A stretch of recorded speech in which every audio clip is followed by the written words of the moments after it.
Hey guys, welcome back to another video. So I am back out here for the final, the final part of this outside of the city wall area for now. Obviously, as with every area in this world, it is forever under construction, and there's still a lot more to do out here. But I'm going to take a break from this area because I've worked on it for like 3 weeks now, 3 or 4 weeks in a row. So, I guess we should get into the tour of it, or what I did. So, going back here through the woods, this is what I did. I added some lamps. No, that's not all, but it is part of what I did was add in some lamps. But the main thing that I did was add in this lumberyard area. So, if you remember from the last episode, we kind of came out here and I showed you kind of the beginnings of this and was saying that like this is like their lumber staging area. So they will go out here and cut down the trees and stuff, and they will ship them out through here down the river and eventually to the actual sawmill and furniture factory down there. So that's exactly what's going on here. And so this is kind of like the little outpost. And so the process here, well, I guess I don't know really where I should start, but the process here, I guess, is that out here, trees will be cut down, like out here in the woods and stuff like that. And they will be, so you can see there's a tree already cut down. So this will be the next one to process.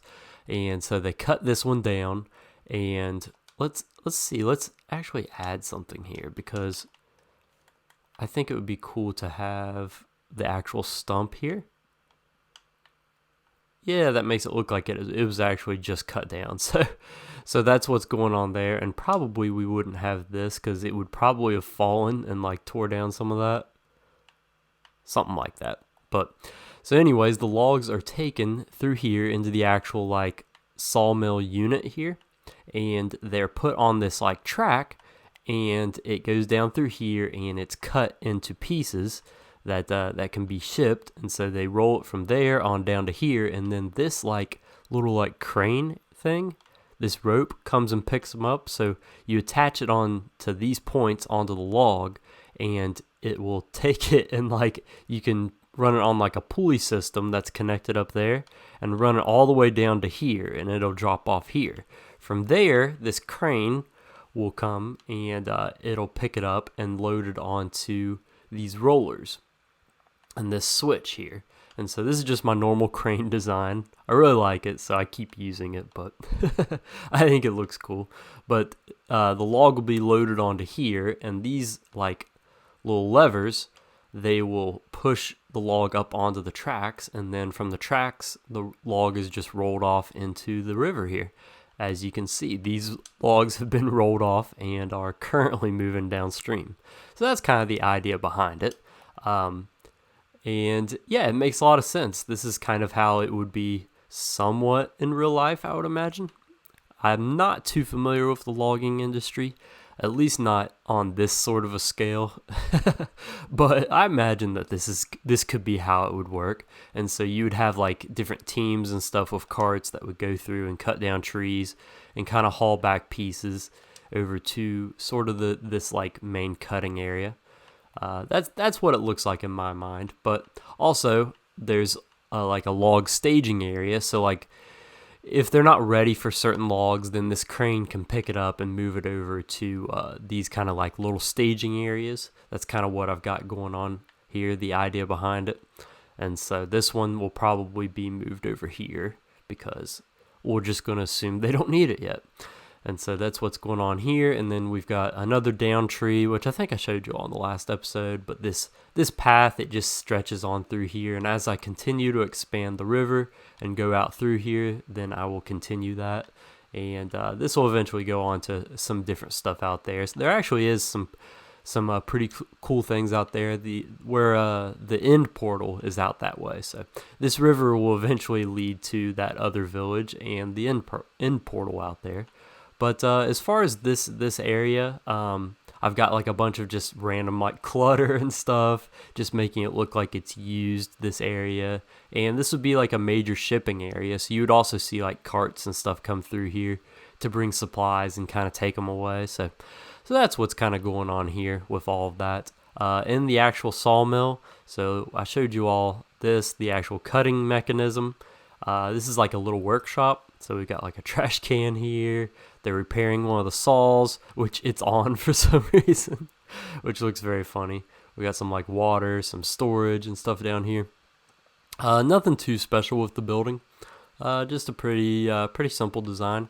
And then going upstairs, we actually have like the bunk area for the workers. So like most likely they will come out here. Like the workers will come out here for like a week at a time. So like they'll work here during the weekdays, and then on the weekends they go back home into the city. So they'll just stay out here in all these bunk beds, and in this room we got some storage and some like seating and stuff. And then from here, like they'll just work out here and go out into the woods and stuff and do things.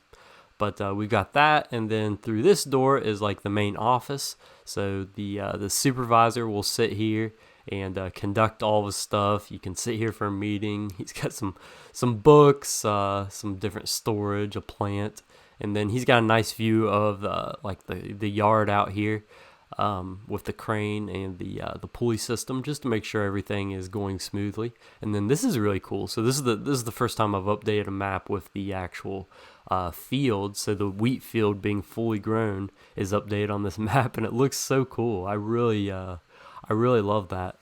And then you can see kind of the forest out here, so it goes a little ways. So this river will eventually stretch all the way through here, and the city's like up there quite a ways, but that's all right. I got time to work on that.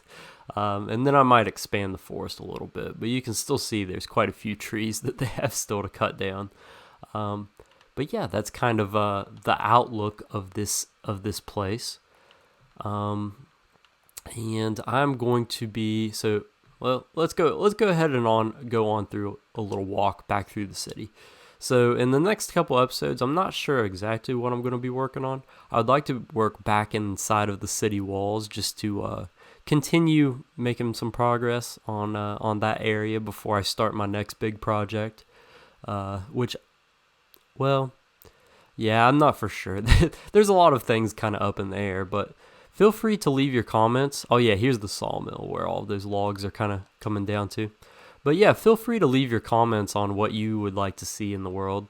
I, of course, have quite a few ideas of different things that I still want to add in for this. I mean, it's going to go forever, but, you know, I've only got so many things that I've got listed on the board. But we're going to go, where should we do? Yeah, we'll walk. You know what? We're just going to do we're going to do the lore reading in style. We're going to do it where the scene actually takes place. So let's go all the way up here. A lot of y'all probably haven't seen everything in the city. It's been a little while since I've done a tour. I don't know if I'll do a episode 100 tour or not, but it's not too far away. So let's walk all the way up here to the castle keep. Oh yeah, also in a couple episodes back, I addressed why everything looks so bad, because Minecraft Bedrock Edition messed up the textures for like a bunch of blocks, but including cobblestone, so that's why it looks really strange right now. So let's go ahead up through the castle keep up here, and all the way over to the balcony, which is where I guess this story takes place. So this is where the king and Lorcy ate their breakfast, and then up here they stood for this part of the lore. So let's go ahead and get into the lore reading here. As Lorcy made her way up the final steps, she got the first glimpse of the beautiful, sprawling city she called home. She had never seen it from such a perspective. She considered the king lucky to be able to come up here and ponder future plans. As she continued her stare over the city, she noticed the king take a similar position to her, up against the wall opening. To her surprise, as she glanced toward him, a rare smile shone on his face. Was he actually enjoying this? Lorcy questioned in her mind. At this point, it was hard to tell what he thought. Going from imprisoning her to giving her a feast, and now alone time up here with a view? What could this mean? However, Lorcy sought to maintain her bold approach to the timid king. Noticing his hand perched on top of the sub wall in front of her, she slowly placed hers gently on top of his. Instead of the usual revolting disgust from the king, this time he simply stayed there, altogether emotionless, but content just letting things happen. Of course, for Lorcy, this would more than do for now. She turned her view back to the city, as both of them stayed like this for the remainder of their time in the castle tower. So possibly some progression in their relationship, and nice view from here to go along with the story. But thank you all for watching. If you enjoyed this video, make sure you leave a like, and if you want to see more, go ahead and subscribe. I'm going to be working on this world for a long time, so I'm happy to have you all along for the journey. I'll see you all in the next one.